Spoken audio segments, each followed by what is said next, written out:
Okay, we are live. Yeah? What a deal. Yay! We're live at the auto shop. Alright. Finish my cleaning.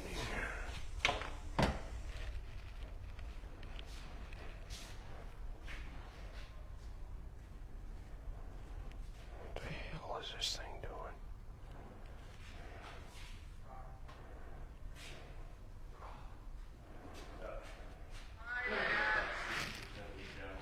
Okay, we have welcome. Luis is watching. We are live here at Okay. So here we go. I think we're good to go.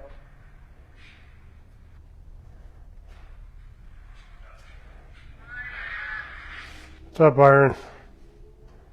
I don't know if you're hearing that or not. Welcome.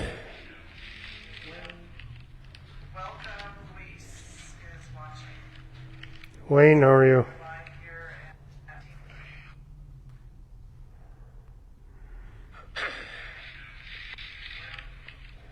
Welcome.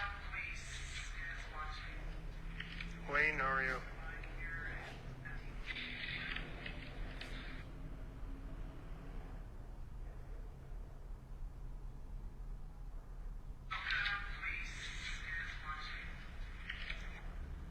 Okay, can you guys hear us now? Wayne, David? Okay, can you guys hear us now? Okay, Wayne says good. Can you guys hear us now? Okay, we can hear you, Byron says. Alright. TNT Tuesday, technical difficulties as usual, because I do that. I build Jeeps. I don't know what any of this shit is. I guess we're supposed to be talking about our steering stretch.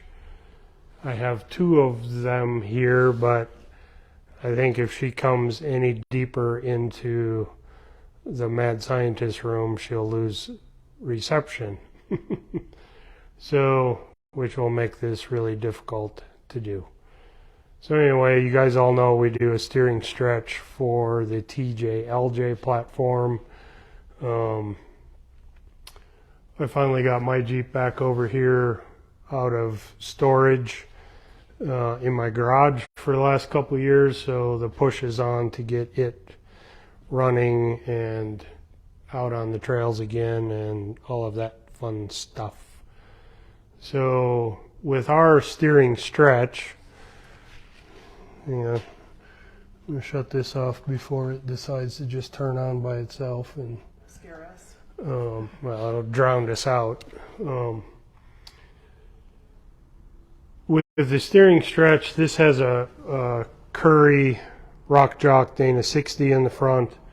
I'm pushed just shy of 4. To get there is not for the faint of heart.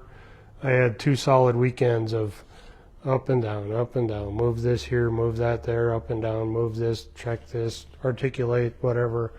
The only place I have any interference currently at that much stretch, we recommend 3.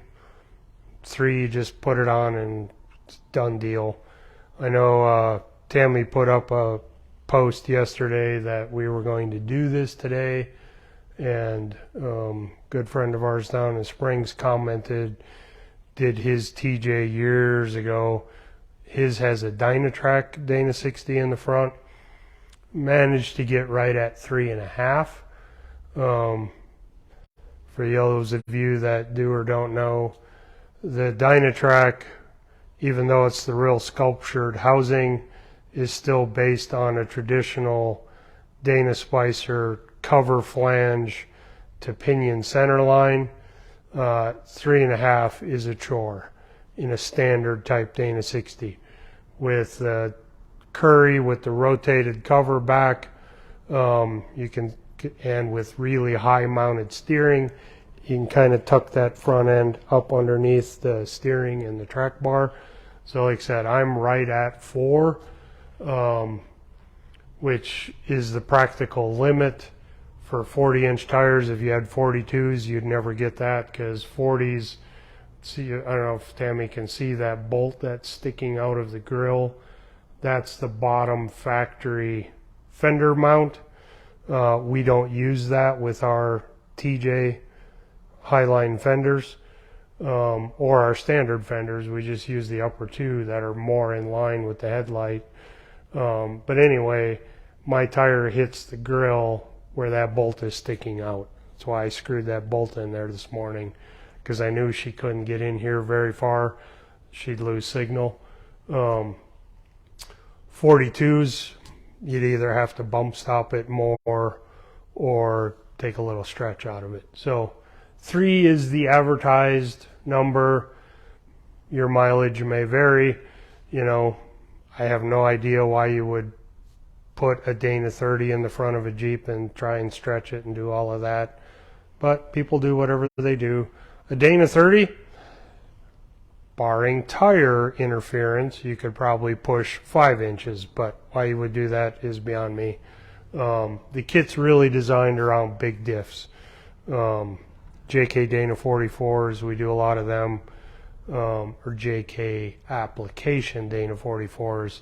The actual JK 44 that came from the factory, World According to Bob, is junk. Don't even mess with it. Put an aftermarket housing in it. But it's a bigger differential, slightly, bigger cover, yada, yada, yada. So it's a big diff. The old Ford high pinion 44s, radius arm or leaf sprung, is a big housing. And then of course all your Dana 60 stuff. So 3.5 without any trouble. We have multiple gearbox patterns. Most prevalent is the 4-bolt box out of a YJ 91 to 95. All the steering gurus can argue with me, but 30 some years of practical application, that's the best steering box ever put on a Jeep. Again, World According to Bob. That's what I have on mine. We make a bracket set that will take the 97 to 02 TJ, which is still a Saginaw steering box. It's a good box, but 4 mounting points are better than 3, so I like the YJ box. But we make that kit for the 9702. And then for those of you that are too hard of head to get rid of the Mercedes box 03 to 06, that box is a boat anchor, should not be on a Jeep other than stock, and we replace them on stock Jeeps because it's a bad design that was shoved down our throats by the Germans when Mercedes had Jeep for a while. Get rid of that box. But if you've already upgraded to, say, a PSC bolt-in replacement, because Tom was making or he still does, because the Mercedes has a unique bolt pattern, go figure. So whether you're still running that Mercedes box or you're going to run the PSC replacement box, we have a kit that fits that mounting pattern. The kit is not for the faint of heart. It is not a bolt-on application in any way, stretch, or form. There's a fair amount of fab work. It's not difficult fab work, but nonetheless you need implements of destruction, be that a acetylene torch or a plasma cutter. I prefer a torch because I can cut layers, kind of like peeling an onion. Plasma cutter just cuts stuff. For me, it is not an easy tool to use when I just need to take a layer of bracketry off, and there are multiple layers of bracketry on the front end of a factory frame. So you'll peel all of those support braces. Boom, we're back. Yay. Yeah, sorry folks. So We're a fully functioning shop, not a TV studio. No, So I'm going to work on that. we don't have awesome Wi-Fi in a metal building surrounded by metal vehicles and toolboxes and shelves and heaters and God, you name it, everything's metal. So anyway, without being able to point and touch, we have a steering stretch kit. If you have any questions, call Tanner. Tanner's put groups of them on. He's really good, can answer all your questions. Can I ask you a question real quick? Why Sure. would you want a steering stretch kit? So to gain wheelbase is the main objective. Do you need to stretch your whole vehicle like Jason was doing? Ideally, yes.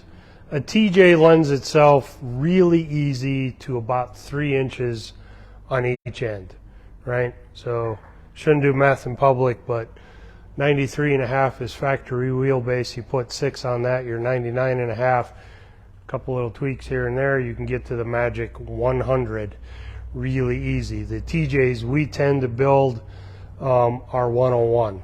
So Joe's, the one in the back, is 101.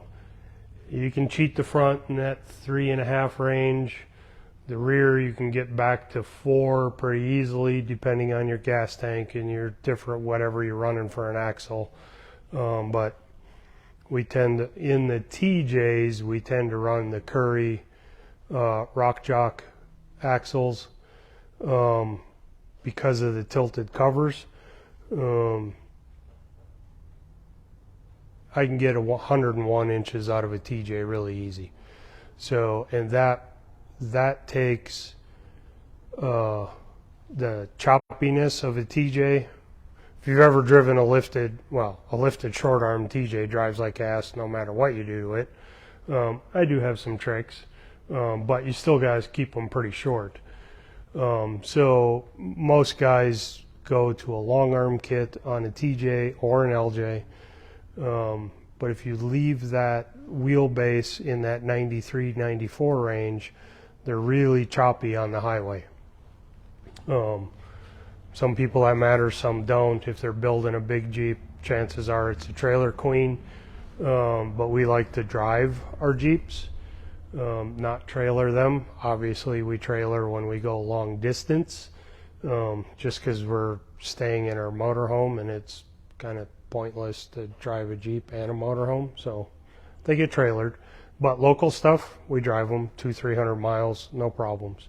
So the longer wheelbase tends to take some of that chop on our lovely interstate system away. It also gives you an advantage when you start going vertical. Longer wheelbase rigs tend to climb better. And it really kind of balances the Jeep out by moving the diffs away from, I mean, the heaviest part of your Jeep is right there where you're sitting, the firewall area. You got motor weight, tranny weight, transfer case weight, driver weight, cage, blah, blah, blah, blah, blah. It's all right there in the middle.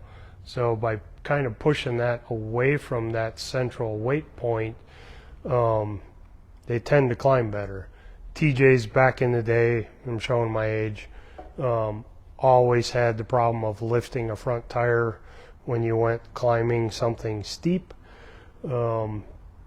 That's all a function of suspension geometry. You know, we were back in the day putting a 5 and 6 inch lift on a short arm Jeep, and it's like, no. So that never worked, contrary to what the internet says. So long arms got developed pretty quickly into TJ production because it was an inherent flaw in the suspension setup and geometry from the factory. They fixed some of that as newer models came. If you compare a stock TJ control arm to a JK, the JKs are that much longer. If you compare it to a JL, the JLs are even longer yet. So the factory understands finally that a 15-inch control arm was never a great idea. So the aftermarket guys like me and Jeremy at Rock Crawler and back in the day the AV boys You know, we all, Rubicon Express, shit, there was a boatload of them, developed long arm kits for the TJ. Some of us are still here, some of them are not. You can do whatever math you want on that project. But to facilitate that, we always stretch the rears because that was pretty easy. Go to the saw and make a longer control arm. Pretty straightforward. The front was always difficult at best because the track bar mount is in the way to really push the front end, as is the tie rod and drag. Well, tie rod doesn't matter, it moves with the axle. The drag link, most importantly, at the pitman arm connection. So we developed this steering stretch kit a lot less gray hair ago, to be able to facilitate moving that front end forward. And if you're out wheeling, out at an event, whatever, look around. Ask if you see one with it. Our kit's obvious. It's got a big logo laser cut into the mounting plate. You can't miss it. The steering box is flat to the frame instead of, that way. So it's pretty obvious that a Jeep has our kit on it or not. Ask the guy, gal, whoever, what do you think of it? How does it work? And pretty much we'll say 99 out of 100 people will say that was one of the best things they ever did to their TJ. It gets the drag link, it actually rotates it down, but yet the steering box comes forward so you can pull that front end. But by rotating that down to get the steering box, so our steering box ends up like that. The factory one that's probably somewhere in that neighborhood. It drops the pitman arm, so you have a built-in, if you will, drop pitman arm by doing that. So if you already have a drop pitman on your Jeep and you decide to put this kit on, you're going to have to go back to a stock pitman arm or flatter yet. We run all the PSC flat steering arms. They're broached for the splines and all the machine work on the sector shaft. The other end is blank. Drill in wherever you need the drag link connection and do the taper work and all of that. So it takes some machining, but then you can match pitman arm ratio to steering arm ratio on the knuckles. You can change that ratio if you want. So mine, I've cheated a little bit. My pitman arm is a little shorter because I wanted faster rate of steering. So you can kind of play with those ratios and change. It's kind of like doing gears in a differential, 373s versus 488s. You know, there's advantages and disadvantages to the whole works, but I like mine to have a little quicker ratio. We tend to be hard on the throttle in 4 foot of snow in the winter months, and you need quick steering or you end up in the trees. So I like a little faster steering. And you're running a hydraulic assist, or you're running, if you're running full hydro, the steering stretch kit doesn't even apply to you because you don't have a steering box. But if you're running hydro assist, they're typically a little slower steering because of the way the pressure has to work and the way the ram does it. You know, that's a whole nother video. But so by shortening that pitman arm just a whisker, you kind of overcome that and can keep the quick steering, which allows you to push the front end a little farther. Not necessarily part of the kit, but you're going to need to address it. So don't forget, especially if you're convincing the significant other to spend, I don't even know what the kits are up to. I don't run on that side of the house anymore, but they're $700-800,000 for the kit, plus a steering box. If you're a Mercedes box driver, you know, it's an expensive kit. Don't forget you have to address the track bar because you can't leave the factory hook thing and whatever drop brackets or whatever's been cobbled onto all of that, because now that ends up right over the diff. All of that has to come off. We obviously have a solution for that. We have 2 or 3 different frame mounted track bar mounts, a short one, a medium one, a long one, so you can get whatever geometry you want in your front end solved. But you're going to need that and probably our track bar to go with it, because that bracket is proprietary to the flex joint that we use from Summit Machine. The width is, you know, you can't just put anything into that bracket. So you would need to address that as well. And then obviously everything that goes along with a stretch. Longer control arms, however that works out for you. If you have our kit, our HyLine kit, that's easy. Call Tanner and go, hey, I'm stretching my Jeep. I need a set of stretch ends. Tanner goes, okay, cool. Sends you a set of stretch ends. Screw one off, screw a longer one on, and there you go, piece of cake. So other manufacturers, because of the way they do their thread on their control arm ends, not so easy. So if you have a Heim jointed, say, suspension, you got that much thread. You can't stretch them. I've tried. You can't make them longer. So that's going to stay in the frame, but your control arm is going to move forward, and the two can't get there from here. So you end up cutting or building new arms. We decided that. I had this kit in my head 20 years ago when we started doing all of this. Was one of the reasons we went the way we did on our control arm threaded assemblies. The male goes in the tube or in the main control arm. The female part of the threaded is on the flex joint, because then I can add length real easily without having to reinvent the whole wheel. So that little history on why we do things that way. So with all of our parts, stretching is pretty easy. Couple phone calls to Tanner, a couple of emails, ask a few questions, have a little discussion, and Tanner mixes you up a recipe out of my cookbook, and the guys put it in a box, and you get it in a reasonable amount of time. What that is these days, I don't know. Hell, I can't even get frickin' grease zerks I need. I had to order them. A grease zerk, for Christ's sakes. No one in town has a grease zerk. I had to order them. So I'm waiting on grease zerk. So, you know, we're not Amazon. You're not going to push go and immediately get a tracking number that it's delivering tomorrow. It's not going to happen.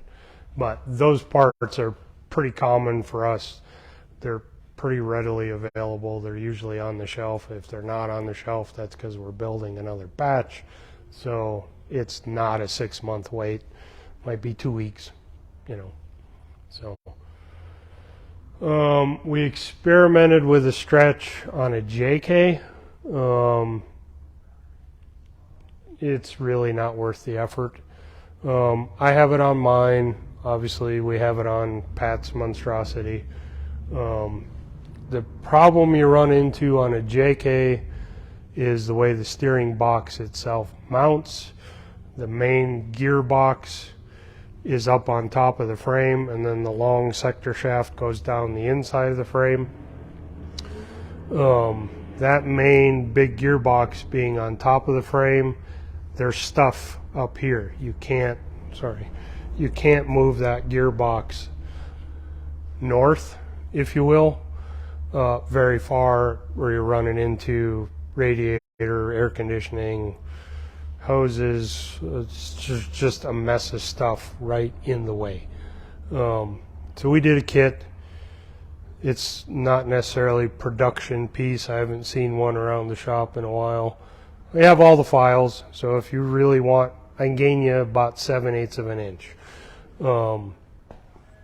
It's cumbersome because you're on an existing hole and you're cutting a new hole, taking old sleeves out, putting new sleeves in, plates that go on the outside of the frame to stabilize all that. Basically, you're Swiss cheesing the frame to gain 3/4 or 7/8 of an inch. You know, on something like Rex, every millimeter counts. So that one has that kit in it. But this one also is totally custom under the hood. There's nothing left that even resembles a JK. The radiator's been moved. So we have had the room. But a run-of-the-mill JK, it's probably not worth the effort.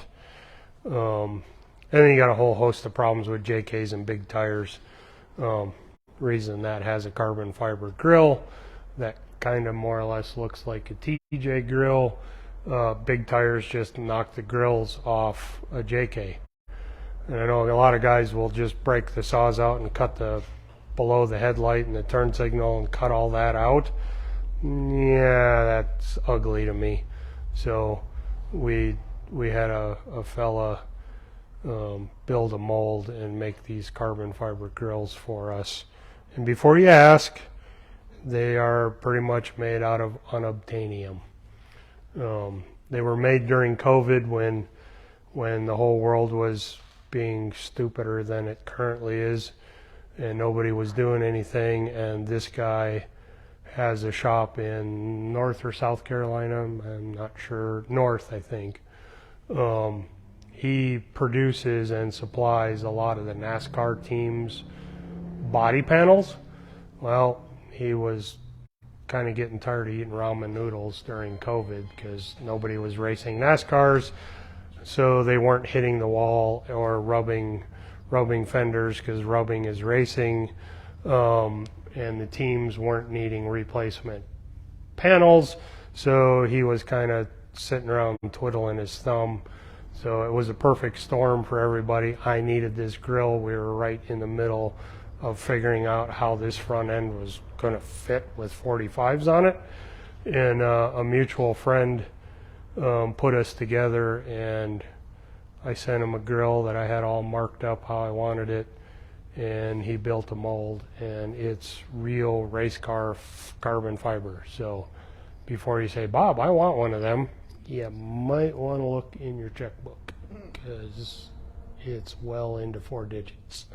So, and right now he's so busy because NASCAR's back up and running, you couldn't offer him enough money to pull another one of these grills. So, but that's neither here nor there. So our steering stretch really works bitchin' 07 to 06 TJ. We have a kit you can put on your YJ, so 87 to 95. So anywhere between 87 and 06, we got you covered. CJs, don't ask. CJ steering box mount is a complete nightmare. It's just not worth it. JK, as we already discussed, there's not enough gain to be had for the amount of work. And be honest with you, I haven't even looked at a JL. No, in my opinion, there's no reason to. You can put 40s on a JL pretty much in your driveway. They lend themselves to 40s pretty easily. And truth be told, the JK does too. But when you really start playing with big tires, 42 plus, millimeters count. So if you're one of them guys that's playing with a big JK, call Tanner. We've still got the files. We can whip one up for you. It's a fabricator part. There's no instructions, so don't even ask. It's pretty self-explanatory. The TJ one there's videos I know out there. Tanner's done some. Customers have done some.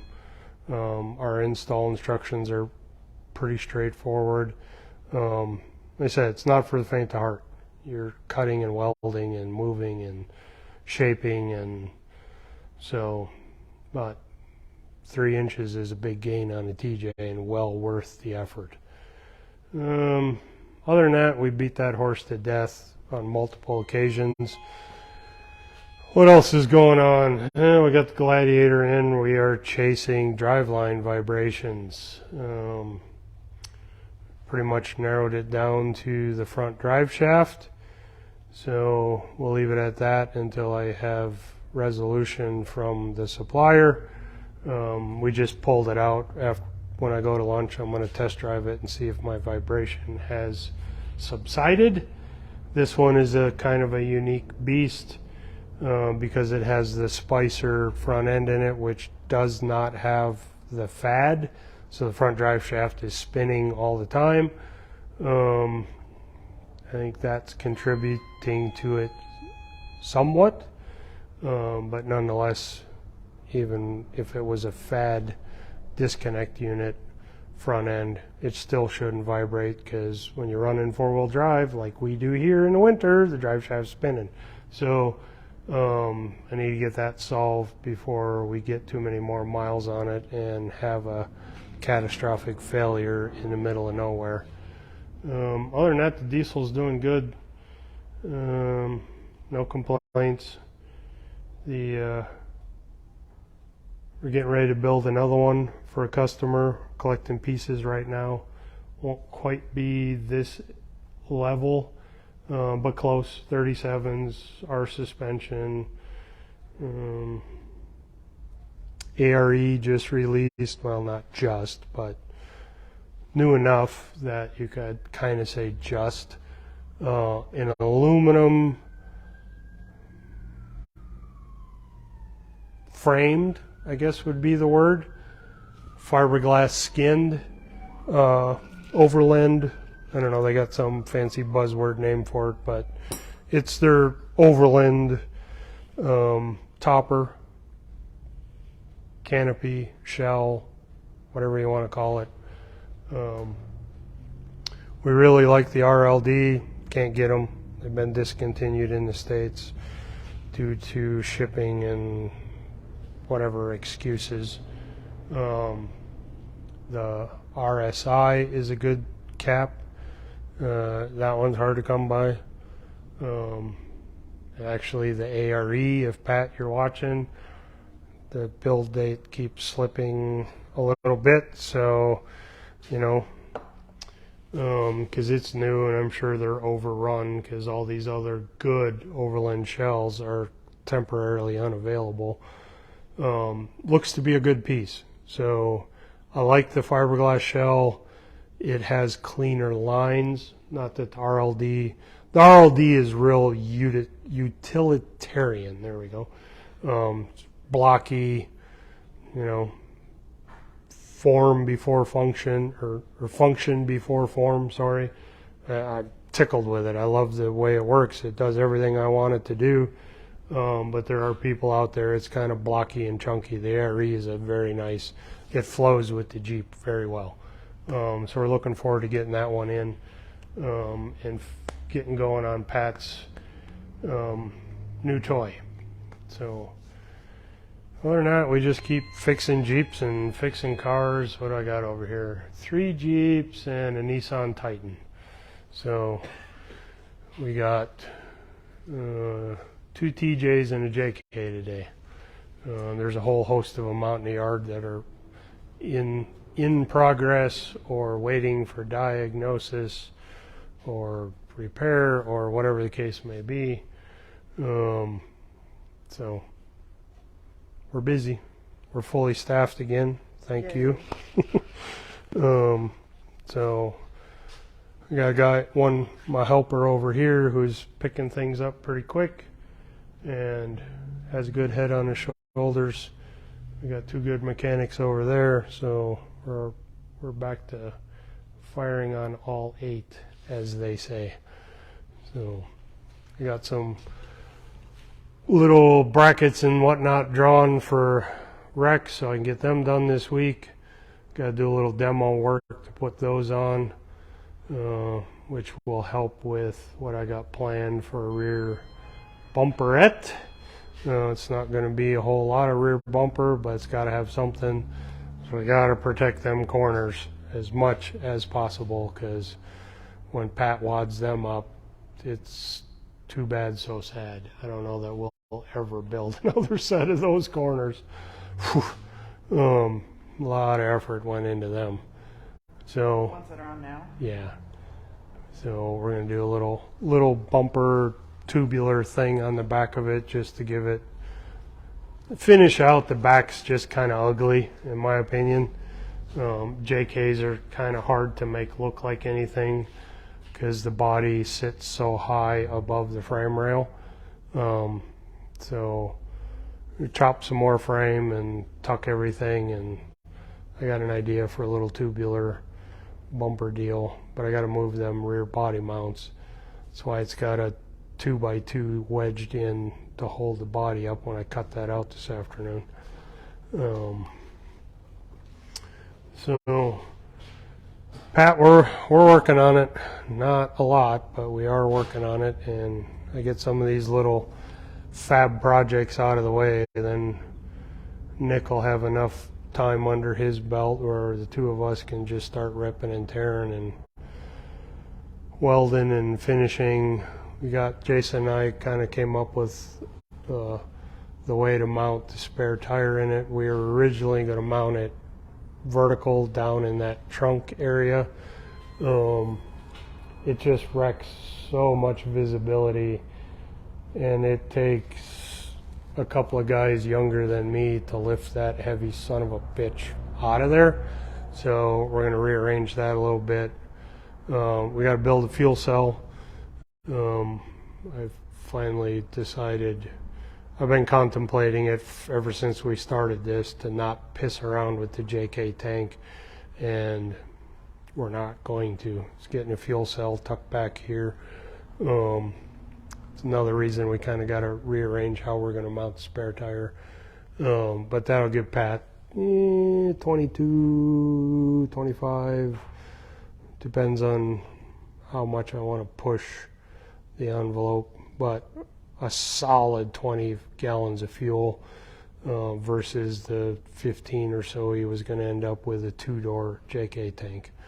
Allows me to do some things underneath that I wanted to do that the tank was in the way of, so it just makes more sense. And this is not a daily driver. It's not, I don't know really what it is. It's a really freaking big Jeep.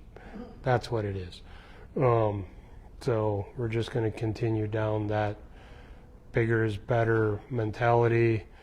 Put a real fuel cell in it so we can put a real fuel system in it, because the big Hemi's going to be thirsty, so she's going to need all the fuel we can get behind it. So we're getting there, piece at a time. My TJ, like I said when we started this, is now back in the shop, getting transmission finalized.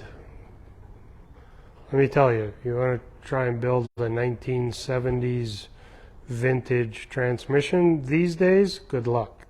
Parts are not as readily. We used to throw that shit away by a truckload.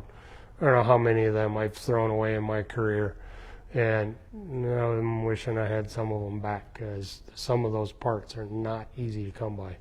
But we think we got a complement of parts to build everything out, so stand by there. We're getting a training transfer case. Jason and I are the main reason it's back over here, one, I got tired of it in my garage, and two, we need to update our rear back half kit, which kind of plays into stretch, but the other end, Jason and Tanner did a really nice job, and we have 3D modeling now instead of 3D conversion. So they did a really nice back half kit on Tanner's Jeep this winter. So we're going to use what they did, and Jason and I already have things moving forward. So we'll have a 3.5 inch rear back half kit, and then my 8-inch kit. More modular, hopefully bring the price point down a little bit for the consumer. Will definitely make manufacturing easier than what I built on that Jeep. So we've got one or two of those kits sold. The guys have been patient, but everybody has a limit. So that was the main reason this Jeep came back over here, so we can cut it back apart, redo the back half, make that a rock solid production part. So that's kind of where we're at on things around here. I know guys at manufacturing are humping. We got Alex back. Yay! Oh, that was so, I was so thankful. Alex decided to leave us temporarily. Well, when he left permanently, but that soon transitioned to temporary, to try a different endeavor that he decided wasn't for him. So he came back last week. Yeah, Yes. I think last week. The 5th. So I got pretty well staffed over in manufacturing, so lead times and whatnots should start coming down. We can build stuff a lot faster with 3 guys over there cranking out parts, which frees Jason up a little bit to help with some of these odd projects. So yeah, things will start moving as everybody gets their feet back under them, and from the period of time where we didn't have any help, we should be getting back in pretty good shape. So stay tuned. You'll see Tanner out and about. His Jeep's working pretty good. It worked well in South Dakota. I know he's got a handful of events he's scrambling to finish up a little details to do back east. Mary and I have one the end of the month up in Thermopolis, little fledgling event. They got some private land up there. They're building some pretty cool rock crawling stuff on. So we're gonna go up and kind of help them guys out. So yeah, before you know it, it'll be snowing again. So Oh, don't say that. it's just inevitable. And actually today it would be welcome because it's like 90 degrees outside. It's hot. For us, it's hot. I know some of you East Coasters are going, pussy, it's 100. And I talked to Brian from CMM. They were north of 100 already this morning, and humid. Luckily, we don't get any of that, but 90's hot for us. So that's why the shop's all shut up. It stays somewhat bearable till about 3 o'clock in the afternoon, and then it's just freaking hot. So I rambled long enough as usual. When they turn me loose, I like to ramble. Yeah, and So I asked you a question. right. So if anybody's got any particular questions, reach out. Tanner can help you. If Tanner can't, he's got my phone number. I can get him an answer, or he can put you to me. It's really a good kit. It is still a unique kit in the marketplace. No one has knocked us off that I know of. So that's always a good thing. And I don't really foresee anybody taking on that project because everybody thinks we need to build JL parts. Truth be told, the TJ's a better Jeep. In the rocks. JLs have their place, but big rocks, not one of them. World according to Bob. So with that, I'm out.